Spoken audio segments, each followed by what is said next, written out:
have the forest, because timber is valuable commodity.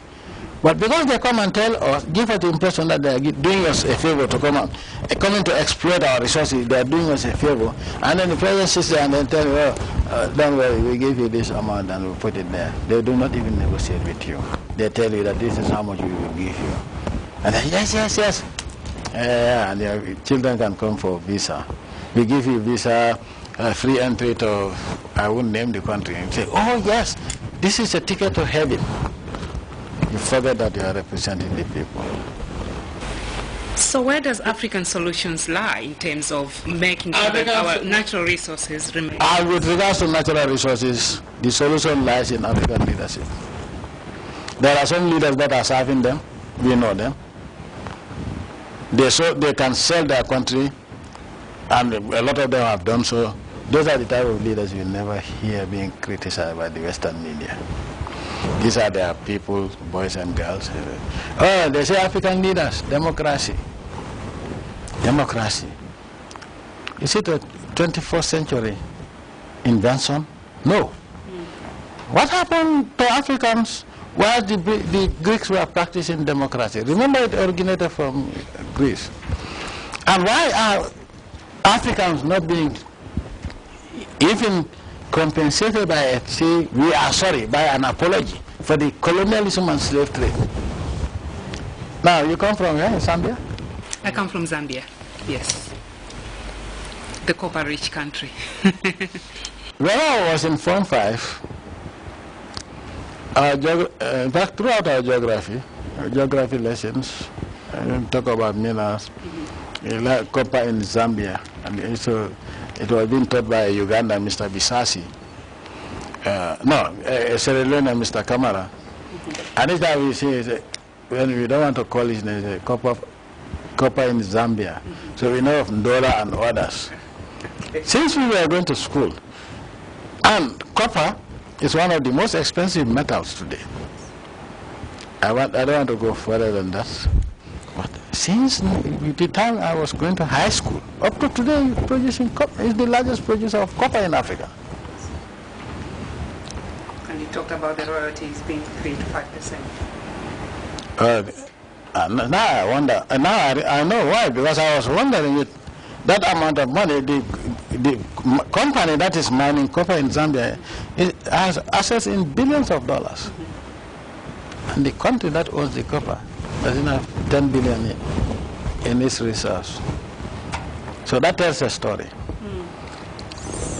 But you have to be brave enough to say, I'm going to accept this, I will not accept this. For me, I made it very clear.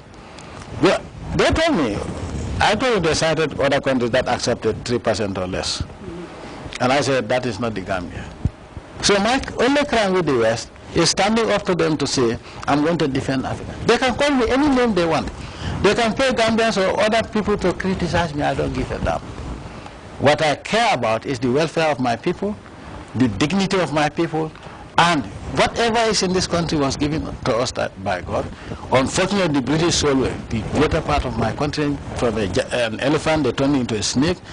But this is what we accept today as the will of God. But Gambia will never be enslaved again or colonized again. That is never going to happen.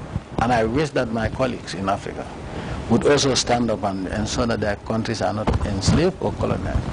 Now, is it physical colonization or colonization in whatever form?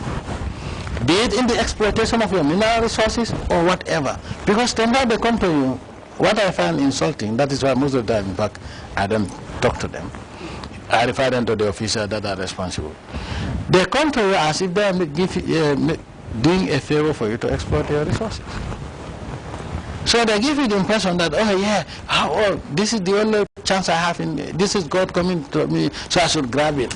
You grab it, you'll be producing and your people are becoming poorer. And then at the end of the day, they will say you took everything. They say, massive corruption, he's a dictator. If you are working for them and you outlive your usefulness, they turn against you and call you a dictator. In 1978, Mobutu, in our school, high school, was 79. Yeah, I remember in my Form 2, we had a school assembly on Monday. It's the year assembly, and then religious or house, what we call house assembly on Wednesdays. Now, the principal assembled us, and there was this big poster of Mobutu. And so Mobutu, what he had to tell us was that Mobutu was the 7th richest man in the world in 1979. He was the most important ally of the United States of America and the West. And he prolonged apartheid. I remember the one country that paid a high price for the liberation of Southern Africa is Zambia, where it allowed bases for all the liberation, all the freedom fighters in that part of the world. And he paid a high price for it. Mobutu was the bastion of all anti-African, was the headquarters of all anti-African elements, and elements that supported apartheid, sponsored by the West. South Africa was free to use Zaire to attack. He was the most important ally of the West. When he outlived his usefulness, Mobutu, that white people used to call Papa Mobutu, was a banger and other titles, was buried by 4 people in Morocco. He was turned to a dictator. They brought in somebody they were fighting against in those days because he was a socialist or a revolutionary, and now they used him to get rid of some of their own allies. Why can't Africans learn lessons from them? If they can betray Mobutu, who served them so faithfully to the detriment of independence of Namibia and other countries, they one day got up and say, oh, he's a dictator and he must go.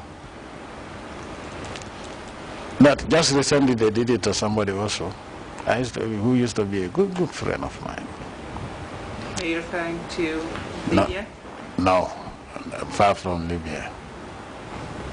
But I used to tell them, why don't we learn from what they did to the Shah of Iran? Shah of Iran, then Mobutu of Zaire, and then recently somebody of somewhere. And we Africans always go, why can't we worship God and instead of human beings? What? So these resources, today you can only blame African leaders for what is going on.